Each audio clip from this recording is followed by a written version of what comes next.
Bismillahirrahmanirrahim. Assalamualaikum warahmatullahi wabarakatuh. Yang saya hormati Pak Andri selaku dosen pengampu mata kuliah akuntansi manajemen. Kami di sini dari kelompok 4 akan menjelaskan tentang balance scorecard. Tapi sebelumnya izin memperkenalkan diri dulu. Perkenalkan, nama saya Anissa selaku moderator pada sesi presentasi kali ini. Dan ada rekan-rekan saya. Boleh di next. Ada Syafira Amanda, ada Dwi Ratu Cahyaning, ada Mesya Nuraini, ada Gipa Nur Suryani, ada Akvalina Nur Purnama, ada Gisela Dea Putri, ada Fani Oktavia Ramdan, ada Nafis Taufikur Rahman, dan terakhir ada M. Ramdi Haryadi. Mungkin kita lanjutkan ke penyampaian sesi pertama yang akan disampaikan oleh Syafira. Dipersilahkan. Baik, di sini ada pengertian balance sheet scorecard, yang mana balance sheet scorecard merupakan suatu rancangan seperangkat ukuran yang digunakan untuk mengukur kinerja suatu organisasi dengan menggunakan 4 perspektif yang mampu menyeimbangkan antara tujuan jangka pendek dan jangka panjang, serta antara hasil yang diinginkan dengan faktor pendorong tercapainya hasil tersebut. Secara umum, balance sheet scorecard dipahami sebagai suatu alat manajemen yang tidak hanya berfokus pada pengukuran kinerja keuangan, tetapi juga mempertimbangkan aspek non-keuangan sebagai bagian penting dalam menilai keberhasilan suatu perusahaan yang menyeluruh. Untuk konsep dan definisi balance sheet scorecard, pertama kali diperkenalkan oleh Kaplan dan Norton pada tahun 1992, berangkat dari keyakinan bahwa pengukuran kinerja berbasis keuangan saja tidak cukup untuk menciptakan nilai ekonomis yang Uku untuk menciptakan nilai ekonomis jangka panjang. Untuk metode ini mencakup 4 perspektif, yaitu keuangan, pelanggan, proses bisnis internal, serta pembelajaran dan pertumbuhan, yang memungkinkan visi dan misi perusahaan diterjemahkan ke dalam strategi yang lebih operasional. Untuk istilah balance sheet mencerminkan keseimbangan antara kinerja keuangan dan non-keuangan, jangka pendek dan jangka panjang, serta aspek internal dan eksternal. Sementara scorecard adalah kartu pencatatan skor kinerja sekaligus alat perencanaan target. Dengan demikian, balance sheet scorecard bukan sekedar alat ukur, melainkan kerangka manajemen strategis untuk menerjemahkan strategi jangka panjang menjadi tindakan konkret di seluruh lini organisasi. Untuk strategi perusahaan dan balance sheet scorecard merupakan kumpulan ukuran kinerja yang diturunkan dari strategi perusahaan karena setiap perusahaan memiliki strategi yang berbeda-beda. Sebagai contoh dalam industri otomotif, ada pada mobil BMW itu dengan performanya, mobil Volvo pada keamanan, Jaguar pada kemewahan, dan Toyota pada keandalannya. Nah, ukuran balance scorecard harus disesuaikan agar karyawan tidak bekerja dengan arah yang bertentangan. Jika dirancang dengan tepat, keempat perspektif balance scorecard akan saling terhubung dalam rangkaian sebab akibat yang pada akhirnya mendukung pencapaian tujuan strategis. Oke, selanjutnya ada 4 perspektif balance sheet scorecard. BSC membagi pengukuran kinerja ke dalam 4 perspektif secara seimbang. Pertama, ada keuangan, yang fokusnya mengukur kontribusi strategi terhadap peningkatan laba dan pengembalian investasi. Lalu yang kedua ada pelanggan, di mana kita mengukur kepuasan dan loyalitas konsumen berdasarkan segmen pasar yang dituju. Kemudian proses bisnis internal yang gunanya menekankan efisiensi operasional dan menciptakan inovasi produk. Dan yang terakhir ada pembelajaran dan pertumbuhan sebagai fondasi jangka panjang yang berfokus pada kemampuan karyawan, sistem informasi, dan iklim organisasi. Oke, kita masuk ke pembahasan yang lebih detailnya, yaitu yang pertama ada perspektif keuangan. Perspektif pertama dalam balance sheet scorecard yaitu mengenai pengukuran kinerja keuangan. Menurut Ruyanto, pengukuran kinerja menggunakan balance sheet scorecard juga masih memperhitungkan mengenai kinerja keuangan perusahaan, karena kinerja keuangan perusahaan menunjukkan secara nyata apakah setiap strategi yang digunakan perusahaan, implementasi, dan setiap pelaksanaannya memberikan kontribusi atau tidak pada peningkatan laba perusahaan. Rasio keuangannya yang menunjukkan kemampuan perusahaan dalam menghasilkan laba yaitu rasio profitabilitas, di mana dalam rasio ini diukur mengenai laba operasi, return on investment, return on equity, return on capital employed, dan nilai tambah ekonomis. Next. Masih di perspektif keuangan, ukuran perusahaan ini dibagi menjadi 3 tahapan siklus hidup bisnis, di mana sasaran dan parameternya wajib disesuaikan. Pertama ada grow, pertumbuhan, yang fokus pada pengembangan produk dan perluasan pasar. Arus kas umumnya masih negatif akibat besarnya investasi awal. Kedua ada sustain, bertahan, di mana fokusnya mempertahankan pangsa pasar dan memaksimalkan pengembalian investasi dari kapasitas yang sudah ada. Dan yang terakhir ada tahap harvest, penuaian, yaitu fase menuai hasil investasi lama, investasi baru minim, juga fokus ke ROI, dan memaksimalkan arus kas masuk. Next. Oke, selanjutnya kedua ada perspektif pelanggan. Perspektif ini mengidentifikasi segmen pasar dan pelanggan, di mana unit bisnis akan bersaing. Keberhasilan strategi ini diukur melalui kemampuan perusahaan dalam mempertahankan pelanggan setia, mengakuisisi pangsa pasar baru, serta meningkatkan kepuasan pelanggan secara keseluruhan.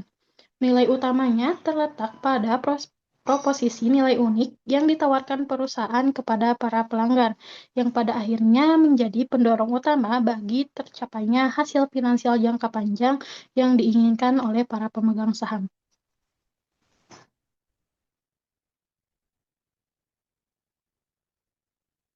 Oke, selanjutnya ada perspektif proses bisnis internal. Dalam perspektif ini, manajemen fokus pada identifikasi berbagai aktivitas internal yang paling kritis untuk memberikan nilai kepada pelanggan.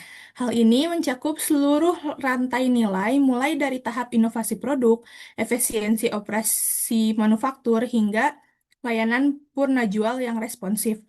Proses internal yang unggul memungkinkan perusahaan untuk menciptakan produk berkualitas tinggi secara konsisten, memenuhi kebutuhan pelanggan yang spesifik, dan mempertahankan keunggulan kompetitif melalui efisiensi biaya serta kecepatan pengiriman.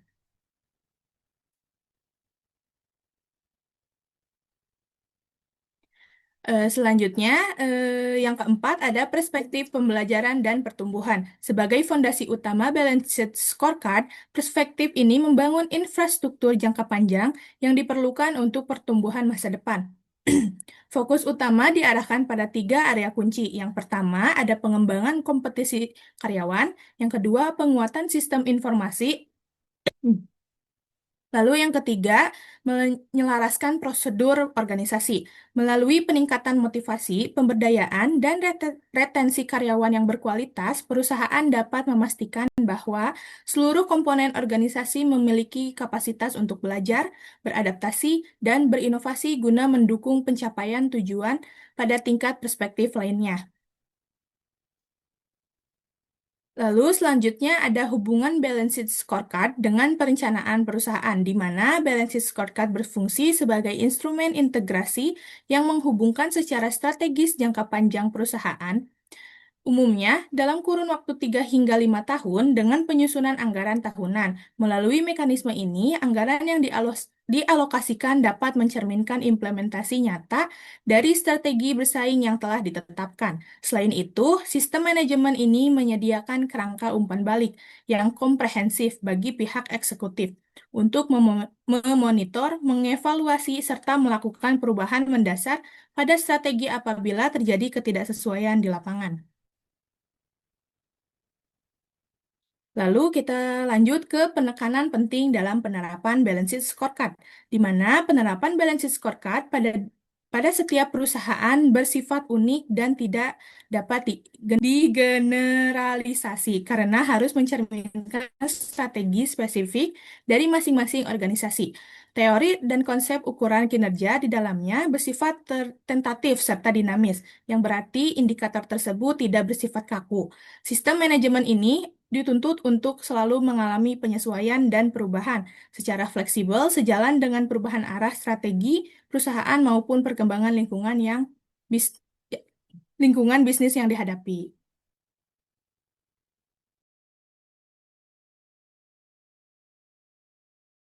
Oke, baik. Selanjutnya di sini ada karakteristik balance scorecard. Karakteristik dari balance scorecard atau BSC dapat dijelaskan melalui beberapa poin utama sebagai berikut. Yang pertama itu ada penyeimbangan dalam pengukuran atau bisa disebut dengan kata balance. Karakteristik utama dari alat ini adalah adanya penekanan pada penyeimbangan beberapa faktor penting dalam pengukuran kinerja perusahaan.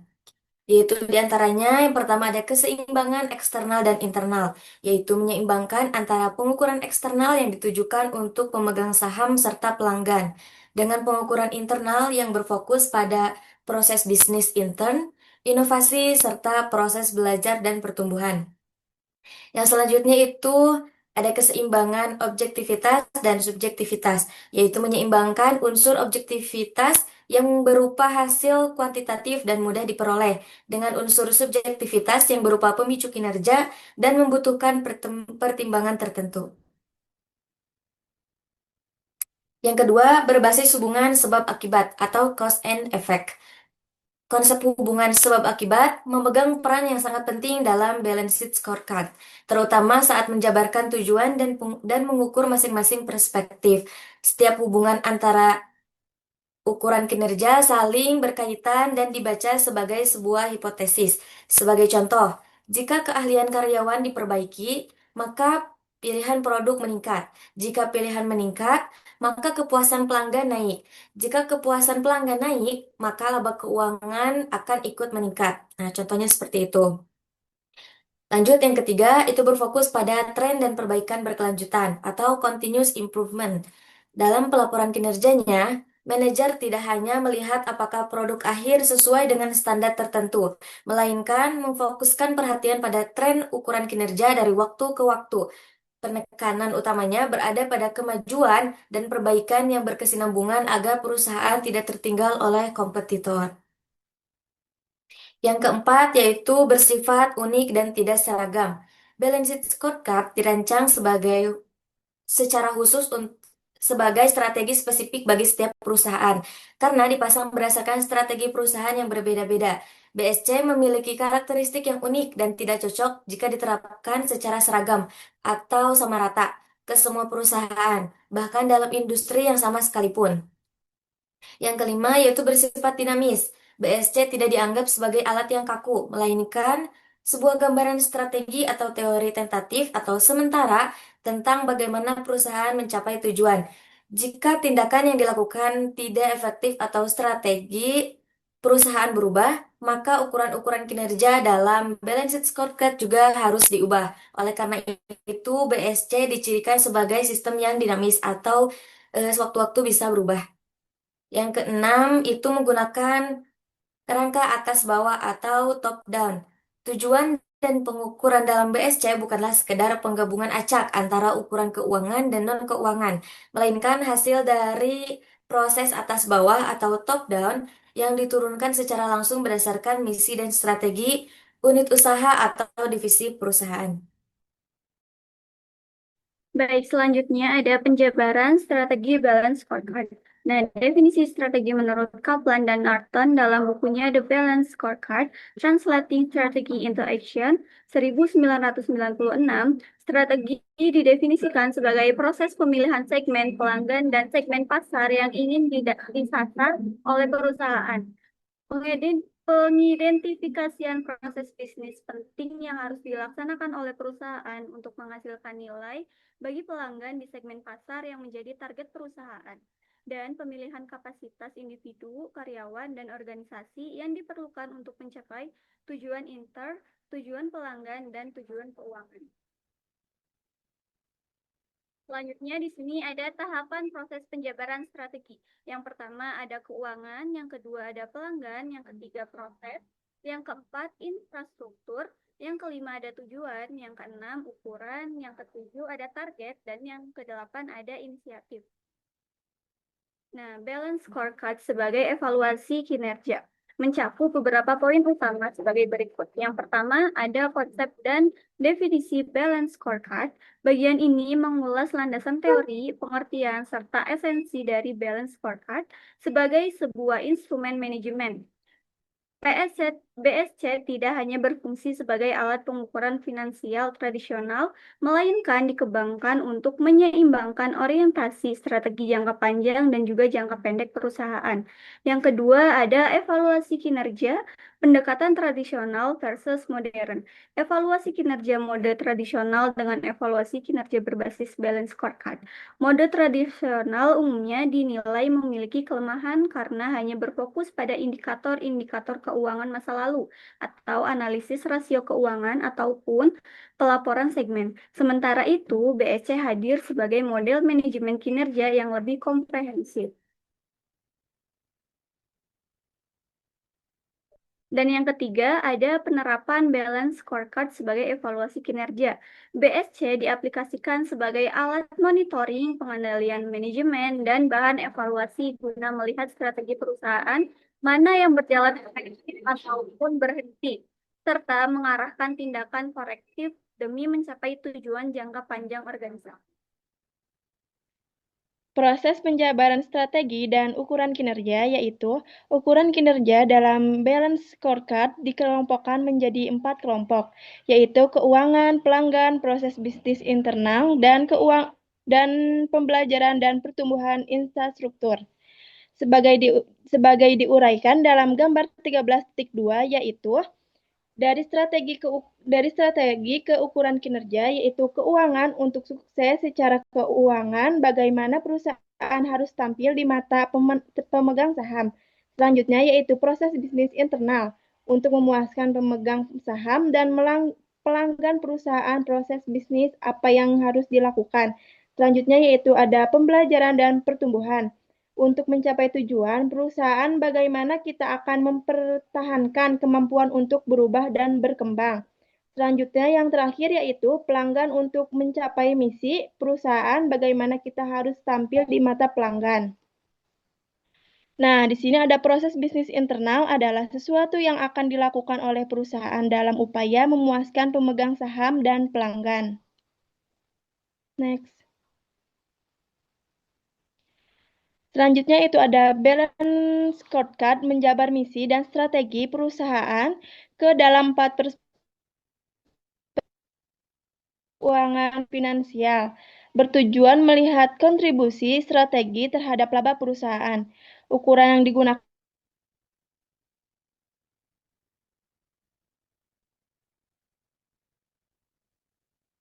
dan arus kas. Next.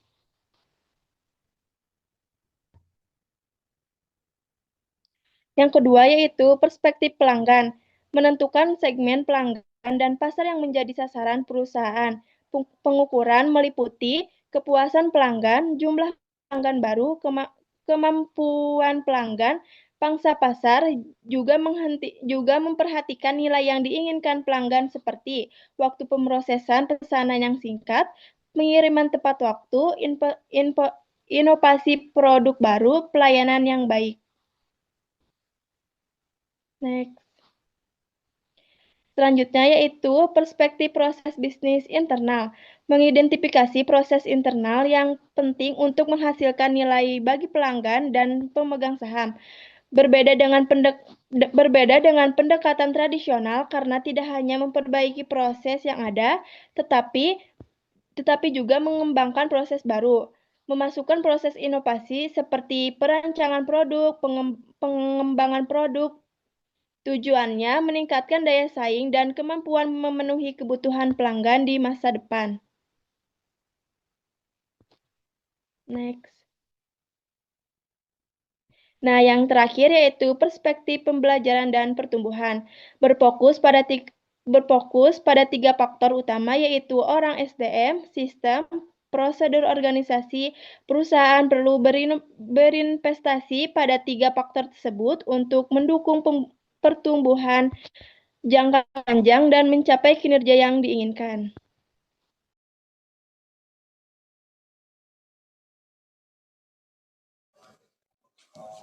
Selanjutnya di sini, berikut ini adalah contoh ukuran kinerja yang dapat digunakan perusahaan dalam setiap Perspective Balance Sheet Scorecard. Tanda tambah menunjukkan target yang diharapkan meningkat, sedangkan penurunan menunjukkan target yang diharapkan menurun. Di sini ada gambar 13.3 contoh ukuran kinerja bagi Balance Scorecard. Untuk ukuran kinerja, di sini ada kepuasan pelanggan, target perubahan bertambah, jumlah keluhan konsumen berkurang, pangsa pasar bertambah, kembali investasi berkurang, persentase pelanggan lama atau dari tahun sebelumnya bertambah, jumlah pelanggan baru bertambah. Contoh, kita ingin meningkat kepuasan pelanggan dan pangsa pasar tetapi menurunkan jumlah keluhan. Dan di sini ada juga ukuran kinerja di tabel bersifat umum dan dapat disesuaikan dengan kebutuhan perusahaan. Dalam memilih ukuran kinerja, manajemen perlu memastikan bahwa setiap ukuran konsisten dengan strategi perusahaan dan tidak terlalu banyak agar tetap fokus. Keempat, perspektif ini saling berkaitan melalui hubungan sebab akibat, misalnya loyalitas pelanggan mendorong meningkat ROI yang berawal dari ketepatan waktu pengiriman sebagai bagian dari proses bisnis internal. Pengukur kinerja proses bisnis internal. Sebagian besar ukuran kinerja yang terdaftar pada gambar 13.3 sudah cukup jelas, namun paling tidak ada 3 ukuran kinerja yang perlu diuraikan secara lebih rinci, yaitu Delivery Cycle Time, Throughput Time, Manufacturing Cycle Efficiency atau MCE. Delivery Cycle Time jumlah waktu sejak order diterima dari pelanggan sampai dengan dikirimnya produk jadi kepada pelanggan disebut Delivery Cycle Time. Waktu ini merupakan sesuatu yang penting bagi para pelanggan karena biasanya pelanggan berharap waktu untuk menyelesaikan pesanan atau order adalah sesingkat mungkin. Pemotongan waktu akan memberi keuntungan kompetitif bagi perusahaan dan merupakan pendukung bagi kelangsungan hidup perusahaan. Oleh karena itu, ukuran kinerja ini saling dimasukkan ke dalam balance scorecard berbagai perusahaan.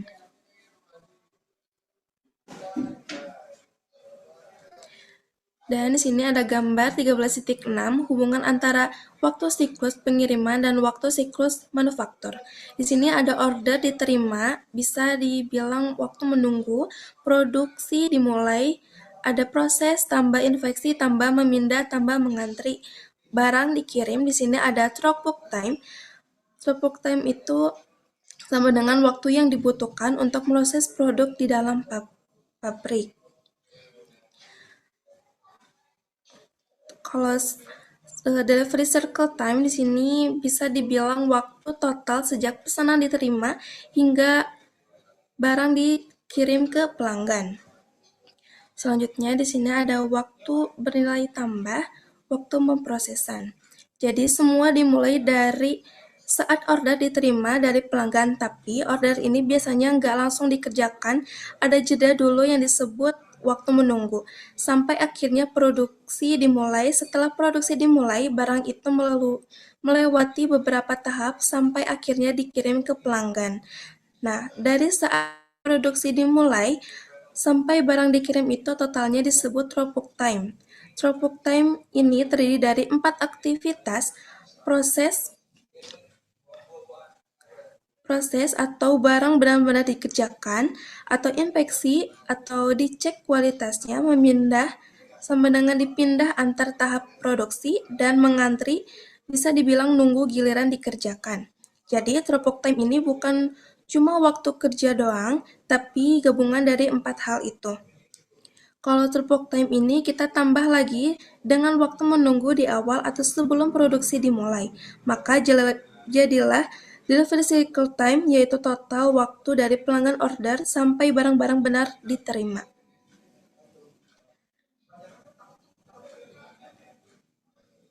Skip. Throughput time atau manufaktur terdiri dari 4. waktu memproses atau waktu untuk membuat produk. Kedua, waktu infeksi, waktu untuk memeriksa kualitas produk. Ketiga, waktu memindah atau waktu untuk memindahkan bahan atau barang dalam proses antar departemen. Terakhir ada waktu mengantri, waktu menunggu produk diproses atau dipindahkan, diperiksa atau dikirim.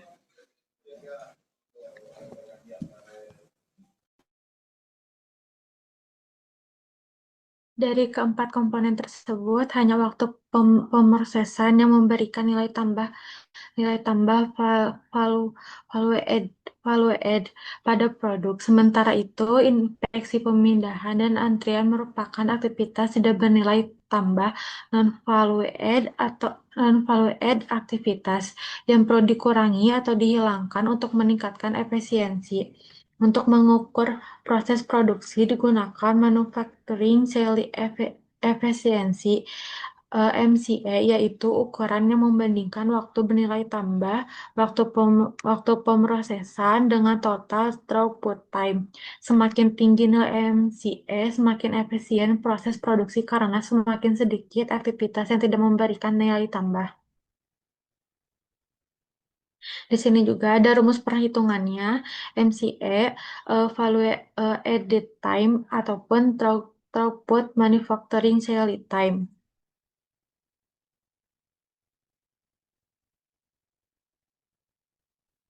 MCE kurang dari 1, maka terdapat non-value added time dalam proses produksi. Sebagai contoh, jika MCE 0,5, maka hal ini berarti bahwa setengah total waktu produksi digunakan untuk inspeksi pemindahan dan aktivitas tak bernilai tambah lainnya.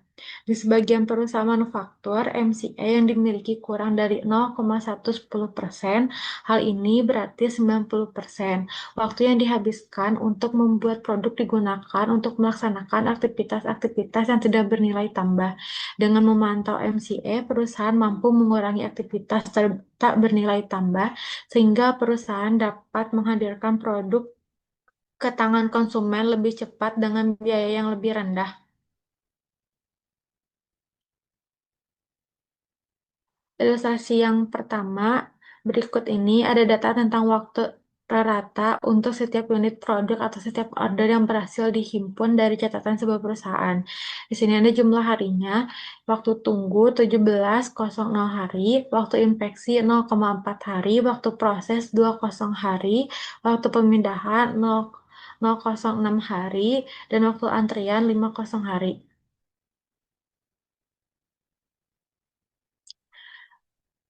Di sini juga ada berdasarkan data di sebelah ada 4, yaitu throughput time atau velocity of production, dan yang kedua ada MCA, yang ketiga ada presentasi waktu produksi yang dihabiskan untuk melaksanakan aktivitas tak bernilai tambah, dan keempat delivery cycle time. Berikut solusi atau jawaban pertanyaan-pertanyaan yang digambar ini. Yang pertama, throughput time. Waktu proses ditambah waktu infeksi, ditambah waktu pemindahan, ditambah waktu antri. Sama dengan 20 hari, ditambah 04 hari, ditambah 06 hari, ditambah 50 hari. Hasilnya 80 hari. Ada juga yang perhitungan MCE. MCE itu value edit time 20 hari sama dengan throughput manufacturing sale time sama dengan 80 hari. Hasil dari MC itu 0,025. Dengan demikian, sekali masuk dalam proses produksi, sebuah produk atau order sebenarnya dikerjakan dalam waktu 0,025 dari total waktu yang dihabiskan. Dan yang ketiga, karena MCE hasilnya 0,25 atau 25%, maka 75% dari total waktu produksi dihabiskan untuk melaksanakan aktivitas tak bernilai tambah. Dan yang keempat, dari very cycle time, waktu tunggu plus ditambah waktu pemrosesan, sama dengan 17,00 hari ditambah 8,00 hari. Hasilnya 25,00 hari. Baik, selanjutnya ada keuntungan umpan balik, visual, dan tepat waktu. Jadi, kenapa manajemen ini membutuhkan visual data? dan laporan yang real time atau tepat waktu gitu ya. Di sini ada dua alasannya. Yang pertama yaitu deteksi cepat dengan mengubah data angka yang rumit menjadi grafik, membuat manajemen lebih mudah mendeteksi tren kinerja dan anomali atau kondisi kritis secara cepat itu ya. Yang kedua ada tindakan preventif yang dimana umpan balik yang tepat waktu berfungsi sebagai sistem peringatan dini early warning system. Hal ini mencegah keterlambatan keputusan yang bisa memicu pembekakan biaya operasional dan kekecewaan pelanggan. Boleh di next.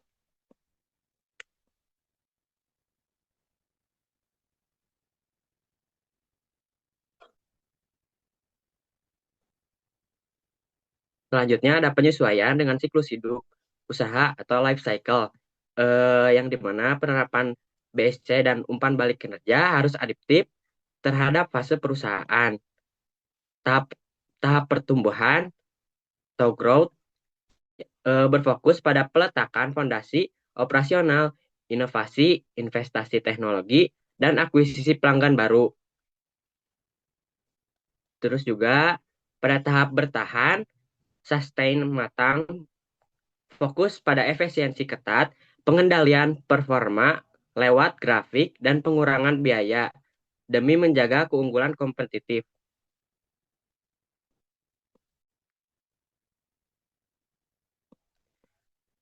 Eh, Terus juga di sini ada integrasi scorecard yang tujuan utamanya mengintegrasikan sistem kompensasi seperti bonus atau insentif karyawan dengan BSC agar kinerja karyawan sejalan dengan strategi besar perusahaan itu. Terus juga eh,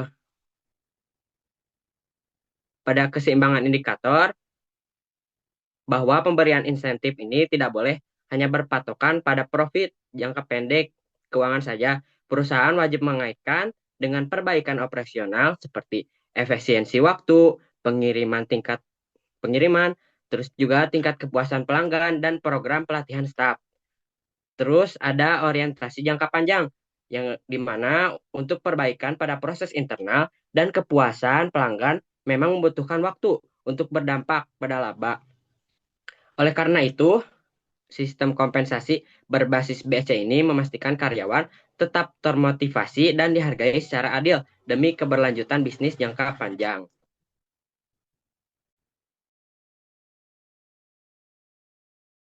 Selanjutnya ini ada studi kasus Jurnal 1 PT Unilever Indonesia Tbk, manufaktur besar.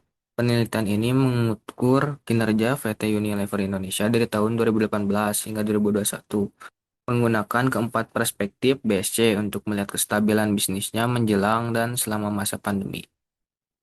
Pertama, keuangan. ROA terus menurun dari 44,7% 2018 menjadi 35,8% 2019, lalu 34,9% 2020 dan 30,2% 2021. Seluruhnya masuk kategori kurang baik. ROE sempat naik di 2019 140% dan 2020 145,1%. Namun turun ke 133,3% pada tahun 2021 yang dinilai tidak wajar. Yang kedua, pelanggan. Penerimaan kas dari pelanggan tumbuh 2,6% 2019 dan 1,3% 2020. Keduanya kategori cukup baik, tetapi anjlok ke minus 6,4% pada tahun 2021, menandakan daya beli atau loyalitas pelanggan mulai goyah.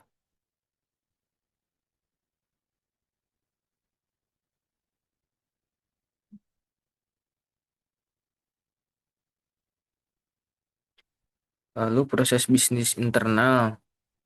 Laba operasi tumbuh 6,5% pada 2019, namun begitu pandemi masuk di 2020 langsung minus 6,4% dan memburuk lagi menjadi minus 18,9% pada 2021, membuktikan biaya produksi dan penjualan terus membengkak sementara laba operasional tidak stabil. Lalu pembelajaran dan pertumbuhan produktivitas karyawan diukur dari kontribusi laba bersih per karyawan terus merosot dari 1,58 juta 2018 menjadi 1,14 juta 2021 seiring dengan pengurangan jumlah karyawan setiap tahunnya. Untuk kesimpulannya, BSC berhasil menunjukkan bahwa perusahaan sebesar Unilever pun kinerjanya merosot drastis di keempat perspektif pada 2021 akibat dampak pandemi dan kondisi makroekonomi yang menekan daya beli serta efisiensi operasional. Oke, baik. Di sini saya akan membacakan kesimpulan dari materi Balance Scorecard. BSC adalah alat manajemen strategis yang digunakan untuk mengukur kinerja perusahaan secara menyeluruh melalui 4 perspektif yang tadi sudah dijelaskan, yaitu dari perspektif keuangan, pelanggan, proses bisnis internal, serta pembelajaran dan pertumbuhan. BSC membantu perusahaan menerjemahkan visi dan strategi ke dalam ukuran kinerja yang lebih terarah, seimbang, dan terukur.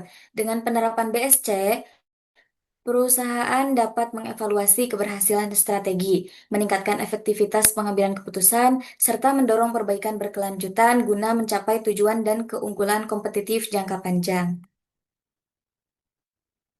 Ini untuk sumber referensinya ada dari jurnal juga, ada dari ibu. Oke, mungkin,